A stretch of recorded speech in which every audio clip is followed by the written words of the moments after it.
Et voilà comment je me suis cassé le dos. En vrai, je rigole, c'est des gaines qui sont assez légères, du diamètre 200, donc c'est pas très lourd. Et une fois que ce monstre, il était en place, ça c'est une centrale de traitement d'air. Pour ceux qui connaissent une CTA double flux, bah on a commencé le passage des gaines et franchement, il y en a de partout. Il y a autant de gaines parce qu'il faut que ça aille dans tout le club et t'as la reprise et le soufflage. Parce que pour ceux qui ne savent pas, une CTA double flux sert à renouveler l'air. Donc t'as l'aspiration et en même temps t'as le renouvellement d'air. L'apport d'air neuf, c'est comme une VMC mais à double sens. Même dû faire un trou dans le placo pour passer la gaine, mais ajouter un clapet coup de feu parce que c'est obligatoire. Et bien évidemment, on bâche les machines pour pas les abîmer, pour pas les salir. Franchement, j'ai pas eu le temps de vous filmer étape par étape, mais là, mon clapet coup de feu, il était en place. Regarde comment c'est long.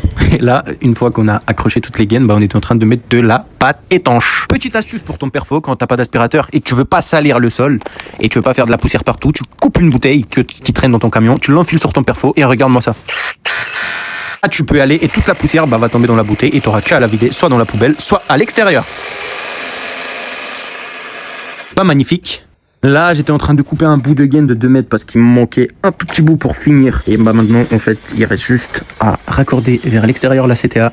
Et les gars, je vous montrerai le résultat dans une autre vidéo parce que on n'a pas fini encore.